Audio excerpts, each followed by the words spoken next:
पूरे देश में मात्र 6% प्रोक्योरमेंट एमएसपी के ऊपर होती है, मात्र 23 फसलों के ऊपर होती है। 23 फसलों के साथ साथ उसमें सेब की फसल भी जुड़े। चाहते हैं कि कश्मीर की राजनीति भी, कश्मीर के लोग भी संगठित हो, कश्मीर की राजनीति संगठित होकर कश्मीर की राजनीति को भी मुद्दों के ऊपर लेकर आए। टूरिज्म की बात करूं, कश्मीर तो इतना रेवेन्यू इस देश को दे सकता है कि 3-4 स्टेट कश्मीर के रेवेन्यू पे चल सकते हैं। हम इकोनॉमिकल डेवलपमेंट की बात करते हैं, हम सोशल डेवलपमेंट की बात करते हैं, हम पॉलिटिकल डेवलपमेंट की भी हमें बात करनी चाहिए।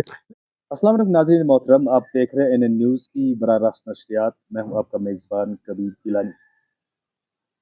हमेशा हम मुख्तलिफ मुद्दों पे बात करते हैं, पॉलिटिकल सिनेरियो पे बात करते हैं और बाकी चीज़ों पे बात करते हैं, लेकिन आज जो बात करेंगे या ख़ास मेहमान जो आज हमारे साथ मौजूद हैं, ये है किसानों के रिलेटेड एक मुद्दा और एक लीडर हमारे साथ जो कि हरियाणा से हैं और आज उन्होंने कश्मीर का दौरा किया है। बात कर रहे हैं हम अक्षय नरवाल जी, जो कि यूथ प्रेसिडेंट है, नेशनल यूथ प्रेसिडेंट किसान मजदूर महासंघ, जो एक ऐसी संस्था है किसानों के मुद्दे के लिए हमेशा लड़ती आ रही है और आज तक ये लगातार किसानों के मुद्दे के लिए सरकार से मांग करे कि इनको अपने मुद्दे दिए जाए।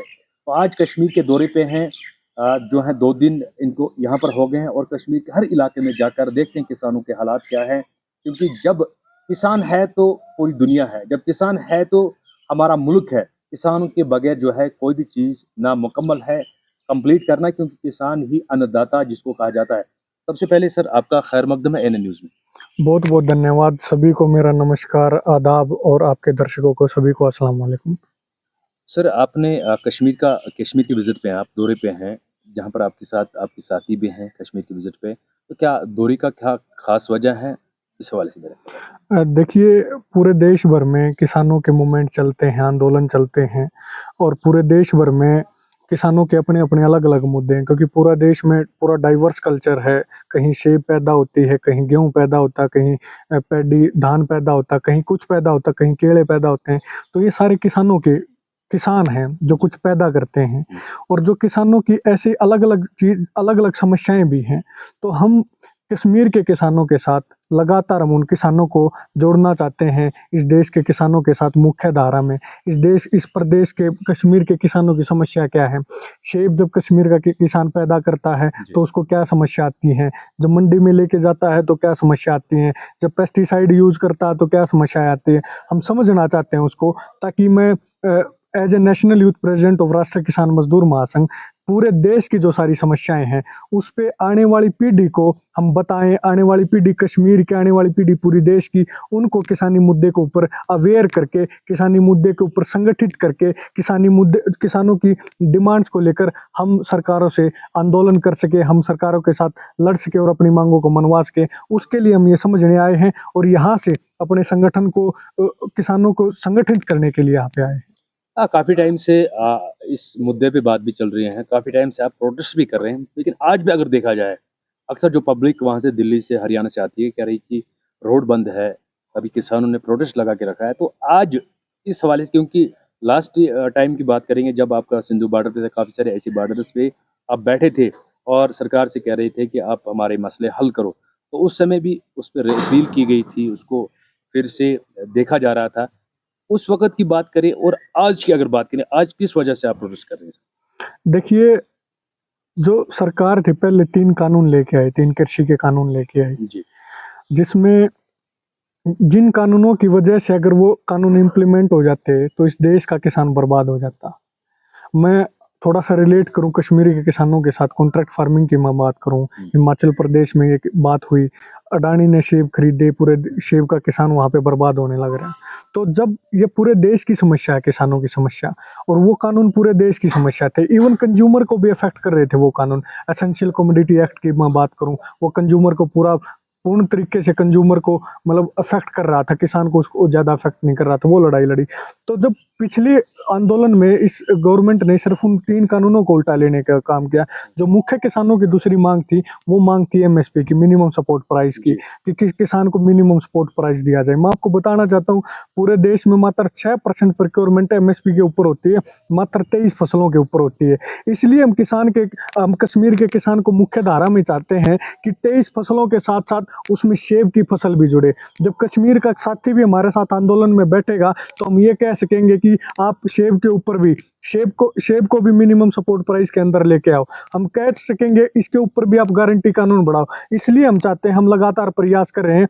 2017 में भी हमने हंदवाड़ा से एक यात्रा शुरू की, कश्मीर से कन्याकुमारी तक किसान अधिकार यात्रा। उसके माध्यम से भी हमने प्रयास किया कि पूरे देश को किसानों को जोड़े और पूरे देश के किसानों को जोड़ के आंदोलन को एक बड़ा व्यापक रूप दें, ताकि पूरे देश में मैसेज जाए कि हरियाणा पंजाब का सिर्फ आंदोलन ही होता, और भी किसान, कश्मीर के किसान भी, साउथ के किसान भी, हर जब मसालों के किसान भी, और जगह के किसान भी, फलों के किसान भी, सब एकजुट हैं। और एमएसपी की जो मांग है, जो हमारी पहले पूरी हो गई थी, उसमें और ज्यादा फसलों को जोड़ के और ज्यादा प्रोडक्ट को ऐड करके हम इनकी भी बात करें। जी, आपका मानना है 23 यानी कि 23 फसलें ऐसी है पूरे हिंदुस्तान में जिन पे एमएसपी लागू है। जी अभी जो है कश्मीर में हमारा जो है सेब, इस पे बहुत खर्चा हो रहा है सर। जी हमारा धान है, हमारी जो भी फसलें हैं, किन किन चीजों पे यहाँ पर एमएसपी लागू और किन को लागू करने की जरूरत है? देखिए, सेब का तो कोई जिक्र ही नहीं है, और धान पे है। धान की इतनी खेती यहाँ पे होती नहीं है। मेरे ख्याल में जितना यहाँ का किसान धान पैदा करता है, उतना तो कंजप्शन, उससे ज्यादा कंजप्शन है यहाँ पे। तो यहाँ से तो बाहर से मंगवाना पड़ता है यहाँ के लिए, तो धान गेहूं भी मंगवाना पड़ता है। तो यहाँ की तो किसी भी फसल का जिक्र नहीं है। और मैं ऐसा समझता हूँ कि किसी भी फसल का जिक्र इसलिए नहीं है क्योंकि यहाँ पे किसी ने प्रयास नहीं किया यहाँ के किसानों को संगठित करने का। लगातार यहाँ के किसान भी आपके साथ शाना बशाना रहे हैं हर प्रोटेस्ट में, चाहे इससे पहले जो बड़ा प्रोटेस्ट हुआ जिसमें कई सारे लोगों की मौत हुई थी, और आज भी जो है किसान आपके साथ जुड़े हैं, कश्मीर के जो लीडर्स आपके साथ हैं। जी जी, बिल्कुल किसान जुड़े हैं। इम्तियाज भाई मेरे साथ बैठे हैं, और तनवीर भाई हैं, सब बहुत भाई हैं जो मुख्य रूप से, और मतलब तन मन धन से आंदोलन जब भी शुरू होते हैं, जब भी हम बुलाते हैं, पूरा मजबूती से हमारे साथ आते हैं। इसलिए हमारी भी जिम्मेदारी बढ़ जाती है कि हम भी उनके इलाके में जाके उनकी समस्याएं समझे। हम कल किसान से बात कर रहे थे। एक किसान खेत में अपना हल जोत रहा था, उसके खेत में जाके हमने बात करने का काम किया। वो मजबूर था, वो कैसे अपने बच्चों की पढ़ाई करे, वो कैसे अपने सेब को सही दाम में बेचे, कैसे उसके सेब के ऊपर जो लागत आती है उस लागत को कैसे कम किया। इन बातों के ऊपर कोई जिक्र नहीं है। सीधा सीधा जिक्र है कश्मीर के सेंटीमेंट के ऊपर। जो कश्मीर के लीडर्स हैं वो वोट सेंटीमेंट्स के ऊपर मांग रहे हैं, वो वोट किसानी मुद्दे के ऊपर नहीं मांग रहे, मजदूरों के मुद्दे के ऊपर नहीं मांग रहे, इस बात के बेरोजगारी के मुद्दे के ऊपर नहीं मांग रहे। हम ये चाहते हैं कि कश्मीर की राजनीति भी, कश्मीर के लोग भी संगठित हों, कश्मीर की राजनीति संगठित होकर कश्मीर की राजनीति को भी मुद्दों के ऊपर लेकर आए। हम ये चाहते हैं। यहाँ पे जो भी सरकार को आप कोई भी मेमोरेंडम देते हैं, 23 फसलों की बात हो रही है, इसमें आप और जोड़ रहे हैं खासकर यहाँ का सेब, जो यहाँ की मेन पैदावार है जिससे कश्मीर की इकानमी डिपेंड है। क्या आपने उस मेमोरेंडम में ये भी लिखा है कि कश्मीर में जो एप्पल है इस पे भी एमएसपी दी जाए? देखिए, हम ये कह रहे हैं, सबसे पहले तो किसान को कर्ज मुक्त करो। जी, ये पूरे कश्मीर से लेकर कन्याकुमारी तक किसान को फायदा होगा। हम कह रहे हैं कि जितने भी हमारे फ्री ट्रेड एग्रीमेंट्स हैं, वर्ल्ड ट्रेड ऑर्गेनाइजेशन से भारत बाहर आए, जितने भी एग्रीमेंट हमारे हुए हैं इनसे भारत बाहर आए, क्योंकि जब इनसे भारत बाहर आएगा तभी जाके कश्मीर की सेब जो है वो ठीक दाम में बिक पाएगी। ट्रेड डेफिसिट इंडिया में इतना है कि हम बाहर से चीज तो मंगवा लेते हैं, लेकिन हम भेजने में, एक्सपोर्ट करने में ना, मतलब एक्सपोर्ट ठीक से नहीं कर पा रहे। कश्मीर के केसर की बात करूं, कश्मीर के बादाम की बात करूं, कश्मीर के अखरोट की बात करूं, क्या नहीं है कश्मीर के पास? बहुत कुछ है कश्मीर के पास। और कश्मीर टूरिज्म की बात करूं, कश्मीर तो इतना रेवेन्यू इस देश को दे सकता है कि 3-4 स्टेट कश्मीर के रेवेन्यू पे चल सकते हैं, लेकिन कश्मीर की इन रिसोर्सेज की तरफ ध्यान नहीं है। हमने बिल्कुल निश्चित तौर पर इन चीजों को ऐड किया है। हम चाहते हैं कि कश्मीर के किसान भी कर्ज मुक्त होना चाहिए। हम चाहते हैं कि कश्मीर का जो किसान 60 साल का हो जाता, बुजुर्ग हो जाता है, उसको पेंशन मिलनी चाहिए जब वो खेत में काम नहीं कर पाता। हम ये चाहते हैं कि जब कश्मीर का सेब जो है, जिसका पूरी दुनिया में जिक्र है, कश्मीर का सेब किसान के खेत से सीधा विदेश में एक्सपोर्ट होना चाहिए। और हम ये चाहते हैं बीच में जो जितने भी मतलब लोग आते हैं, जितनी भी ये चेन बनती है, जिससे ना तो कंज्यूमर को फायदा होता है और ना ग्रोवर को फायदा होता है, सरकार ने कुछ ऐसा सिस्टम निकालना चाहिए, ऐसी पॉलिसी बनानी चाहिए कश्मीर के किसान को डायरेक्ट फायदा हो। कश्मीर के किसान की भी हम ये चाहते हैं कि एमएसपी, जो मतलब सेब के ऊपर भी एमएसपी तय हो, इस सेब को भी उस चीज के अंदर लिया जाना चाहिए। 23 से बढ़ा के और भी ज्यादा फसलें इंक्लूड करनी चाहिए। जी, तो बिल्कुल नाज़रीन, जिस तरह से आपने देखा कि कश्मीर में अगर बात करेंगे एप्पल इंडस्ट्रीज पे, यहाँ पर जो है ज़्यादा वापस ये सारा इकानमी यहाँ पर डिपेंड है, लेकिन यहाँ पर जो है नाइंसाफ़ी हो रही है, इनजस्टिस हो रहा है, क्योंकि कश्मीर के किसान बहुत ज़्यादा इस पेड़ पे मेहनत करते हैं, उसके बाद इस पे स्प्रेज़ कर करके करीब-करीब 20 स्प्रेज़ करके केमिकल लगा के उसके बाद जो ये सेब की पेटी तैयार आती है, उसके बाद जब इस पे एमएसपी नहीं मिलेगा तो ये इनके साथ सरासर हमारे साथ नाइंसाफ़ी है। तो सरकार को ये बात सोचनी चाहिए और बाकी 23 फसलों के साथ अखरोट हो या सेब हो, इसको ज़रूर जोड़ना चाहिए, तब जाके कहीं न कहीं कश्मीर के किसानों को फ़ायदा पहुँचे। हमारे साथ बात कर रहे हैं बराह रास्त नेशनल प्रेसिडेंट जो हरियाणा से है, किसानों के मुद्दे के लेके बात कर रहे हैं। सर, अगरचे बात करेंगे आज आप कश्मीर के दौरे पे हैं, करंट सरकार अभी चल रही है, आने वाले समय में इलेक्शन भी है, तो क्या लग रहा है आपको जो सरकार थी अभी तक बीजेपी मरकज़ में थी और नरेंद्र मोदी जी थे उसके सरबराह, तो आज भी हैं, नए इलेक्शन हो रहे हैं, क्या लग रहा है आपको, क्या उम्मीदें लेके बैठे हैं कि सरकार जो भी आएगी, आपके जो भी मुद्दे हैं वो हल होने चाहिए? देखिए, निश्चित तौर पे हल होने चाहिए और दूसरी बात, आई एम सरप्राइज्ड जी। क्योंकि हम देख रहे थे पूरे देश में ढिंढोरे पीटे जा रहे थे कि कश्मीर से 370 हटा दी गई है। हम ये उम्मीद करके आए थे जब यहाँ पे घूमने आए, 370 हटा दी है तो कश्मीर की गरीबी भी हटा दी होगी, कश्मीर की बेरोजगारी भी हटा दी होगी, कश्मीर के किसान के बुरे हालात भी हटा दिए होंगे, लेकिन ऐसा हमें कुछ यहाँ पे नहीं देखने को मिला। अच्छी बात थी, कश्मीर को पूरे देश के साथ जोड़ने का काम कर रहे थे, अच्छी इंटेंशन थी, लेकिन मैं ये उनसे एक सवाल पूछना चाहता हूँ, अगर आपकी नीयत सही थी, आप कश्मीर की आवाम के लिए काम सही कर रहे थे, तो मैं आपसे पूछना चाहता हूँ कि आप क्यों कंटेस्ट नहीं कर रहे हैं यहाँ पे चुनाव? आप यहाँ की जनता आपको सराखों के ऊपर बिठाने का काम करती, अगर आपने कश्मीर की जनता के लिए काम सही किया, लेकिन कहीं ना कहीं से ये पता लगता है कि वो काम करने में जो इस कश्मीर के लोगों की जरूरत है, कश्मीर के गरीब आदमी की जरूरत है, कश्मीर के मजदूर की जरूरत है, किसान की जरूरत है, वो काम करने में असफल रहे, कश्मीर के नौजवान को रोजगार देने में असफल रहे, इसलिए बीजेपी यहाँ पे चुनाव कंटेस्ट ही नहीं करी।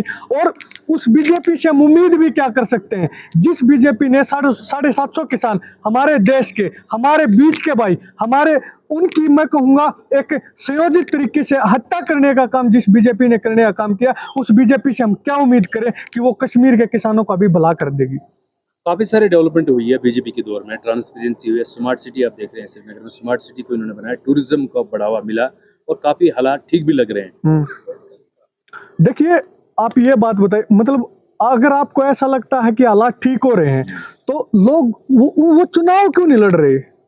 वो चुनाव लड़ते ना, लोग उनको वोट देते, और जब उन वोट से जब उनको मजबूती मिलती, तो उसके बाद वो आज एक स्मार्ट सिटी बना रहे हैं, फिर वो कई स्मार्ट सिटी बनाते हैं। और मैं तो श्रीनगर में खुद था, मैं डल झील मैंने देखी जिसका दुनिया में नाम है, मैं तो देख रहा था वहां पे डस्टबिन पड़े थे, साइड में पड़े थे, जो मतलब डस्टबिन डस्ट की तरह पड़े थे, डल झील के बराबर में। कहाँ थी वो स्मार्ट सिटी? मुझे तो कहीं नजर नहीं आई। कहाँ थी वो स्मार्ट सिटी? कहाँ छुपी रहेगी? किस पहाड़ में थी वो स्मार्ट सिटी? किस पेड़ के पीछे छुपी थी वो स्मार्ट सिटी? मुझे कहीं नजर नहीं आई वो स्मार्ट सिटी। और दूसरी बात, जब हम बात करते हैं डेवलपमेंट की, हम इकोनॉमिकल डेवलपमेंट की बात करते हैं, हम सोशल डेवलपमेंट की बात करते हैं, हम पॉलिटिकल डेवलपमेंट की भी हमें बात करनी चाहिए, लेकिन पॉलिटिकल डेवलपमेंट की बात करने में ये सरकार नाकाम आ रही है।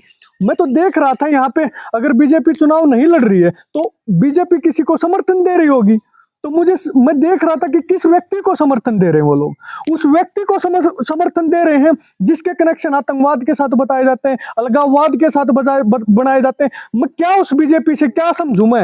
अगर मतलब वो अपनी सत्ता में आने के लिए वो बीजेपी किसी से भी गठबंधन करेगी, अगर उस बीजेपी को जरूरत पड़ती है तो आतंकवाद से गठबंधन करेगी, जरूरत पड़ती है तो पाकिस्तान से गठबंधन करेगी। उसको सत्ता चाहिए, इस देश की, इस प्रदेश की आवाम से उनको कोई लेना देना नहीं है। तो जैसे कि किसानों के मुद्दे पे बात हो रही है सर, यहाँ पर आप बताएं कि अभी क्या मैसेज है आपकी तरफ से उन किसान भाइयों को जो अभी अपना मेहनत तो कर रहे हैं अपनी ज़मीन के अंदर, अनाज उगा रहे हैं, फसल, पेड़ वगैरह बना रहे हैं, एप्पल वगैरह इसकी काश्त करा रहे हैं। तो इस बीच आप क्या मैसेज देना चाहेंगे? उनको आपके साथ शाना-बशाना मिलना चाहिए? देखिए, मैं सबसे पहले तो चुनाव का माहौल है, सारे कश्मीर के भाइयों से उम्मीद करूंगा कि अपना मतदान जरूर करें, क्योंकि इस वोट की ताकत को समझते हुए मतदान करें। उनको इस बात का पता होना चाहिए कि ये जो बटन है ये आपके भविष्य के हालातों को तय करता है, एक नौजवान का रोजगार तय करता है, किसान का सही फसल का दाम तय करता है, लेकिन उसके साथ साथ संगठन मतलब किसानों का मजबूत संगठन, मजदूरों का मजबूत संगठन, उन संगठन को मजबूत करके अपने कश्मीर में सबको अवेयर करके अपने मुद्दे के ऊपर कि हम इस बात के ऊपर वोट नहीं देंगे। अब ये कश्मीर के लोग जागरूक हो चुके हैं। अब सेंटीमेंट में आके वोट नहीं देगा कश्मीर का किसान। आप कुछ भी कहेंगे, हिंदू मुसलमान कर देंगे या जात पात कर देंगे, उस विषय पर वोट नहीं देंगे। हम इस विषय के ऊपर वोट देंगे कि कश्मीर के किसान को सेब का सही दाम मिला है नहीं मिला है, बादाम के किसान को उसका सही दाम मिला है नहीं मिला, केसर के किसान को उसका सही दाम मिला है नहीं मिला। हम इस मुद्दे के ऊपर वोट देंगे। हम इन मुद्दे के ऊपर संगठित हो, जागरूक हो और जागरूक होकर मतदान करने का काम करें। और जो उनको लगता है कि उनकी जो सही सरकार है इस वर्तमान समय में, तो मैं ये बात ही कह पाऊंगा कि जो इनके मुद्दे सही उठा सकता है कोई भी व्यक्ति, उसको मत देने का काम करे। इस अपने सबसे बड़े वेपन वोट के हथियार को सही से इस्तेमाल करने का काम करे। और मैं निवेदन करूंगा इन सरकारों से, चाहे किसी की भी सरकार हो, चाहे कोई भी व्यक्ति चुनाव लड़ रहा है, चाहे कोई नहीं लड़ रहा हो, आप लोग इस कश्मीर, जैसे हम किताबों में पढ़ते थे, छोटे थे तब भी पढ़ते थे कि कश्मीर भारत का अभिन्न अंग है। इस देश के कश्मीर के लोगों को भी इस भारत का अभिन्न अंग बनाने की जरूरत है। हम उनको भी ये समझे कि ये भी हमारे भाई हैं। उन किसानों को भी मुख्य धारा में जोड़ने का काम करने की जरूरत है। ये रोल अगर आप एक पॉलिसी बना देते हैं, नीति बना देते हैं, और ज्यादा आसान हो जाता है। और अगर हम आंदोलन करते हैं, संघर्ष करते हैं, ये भाषा अब इन सरकारों को कम समझ में आने लगी है। क्योंकि हम कैसे उम्मीद कर सकते हैं कि 750 किसान खोते हैं और 13 महीने आंदोलन करते हैं, दोबारा फिर आंदोलन करने की नौबत आ जाती है। तो आंदोलन की भाषा तो ये समझ ही नहीं रहे। अगर मैं ये कहूं, this government are totally undemocratic, संविधान में ना विश्वास करने वाली सरकार, तो कैसे विश्वास करें इन सरकारों के ऊपर। इसलिए इन लोगों को, कश्मीर के लोगों को पॉलिटिकली भी अवेयर होना पड़ेगा, पॉलिटिकल डेवलपमेंट की भी बात करनी पड़ेगी, सोशल डेवलपमेंट की बात करनी पड़ेगी, इकोनॉमिकल डेवलपमेंट की बात करनी पड़ेगी, और कश्मीर के मुद्दों के ऊपर बात करनी पड़ेगी। तभी जाके कश्मीर के लोगों का भला हो सकता है।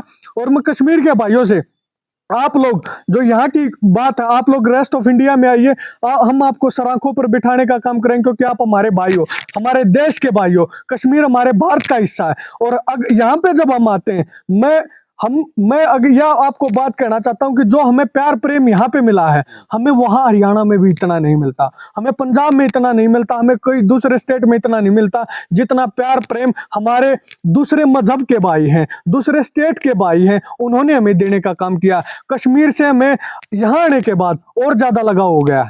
जी, तो ये थे हमारे साथ किसान लीडर जो कि किसानों के मुद्दे पे इन्होंने बात करी और सरकार से यही मांग कर रहे हैं कि जो 23 चीज़ों पे एमएसपी या बाकी जो भी किसानों के मुद्दे उन पे सरकार काम कर रही है। लेकिन साथ ही साथ यहाँ के जो कश्मीर के जो भी ज़मीन है, यहाँ पर जो एप्पल इंडस्ट्रीज़ है, यहाँ की वॉलनट्स हैं, यहाँ पर बादाम है, जो भी खेती बाड़ी यहाँ पर होती है, उन पे भी एमएसपी लागू होना चाहिए। और बाकी जितने भी किसानों के मुद्दे हैं, वो ये हमेशा इनका मानना है कि कश्मीर में इनके साथ इनके लीडर्स यहाँ पर बैठे हैं, हमेशा किसानों के साथ ये कंधे से कंधा लगाकर चल रहे हैं, ताकि सरकार से जो भी सरकार की तरफ इन्होंने अपनी मांग छोड़ी है, अपने जो भी मुद्दे छोड़े हैं, इनका मानना है कि सरकार वो हल करे। इस समय भी अगर देखा जाए कि हिंदुस्तान के मुख्तलिफ जगहों पे यहाँ पर जो किसान जो है प्रोटेस्ट कर रहे हैं, किसान जो है सरकार से मांग कर रहे हैं। एक तरफ से इलेक्शन आने वाला है, दूसरी तरफ से प्रोटेस्ट लगातार जारी। इससे पहले अगर बात करेंगे 13 महीना लगातार यहाँ पर जो है प्रोटेस्ट चला और उसमें करीब करीब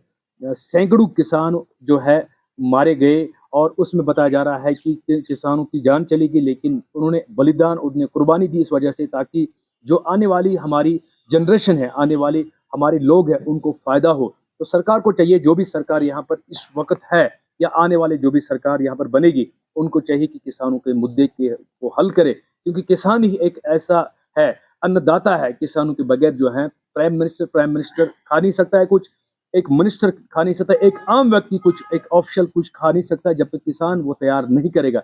लिहाजा इसकी तरफ इनको ध्यान देने की ज़रूरत है सरकार से, और ये मुतालबा कर रहे हैं कि किसानों को मुद्दे को फौरी तौर हल करें। एन न्यूज़ के लिए कबीर इलाही, कश्मीर।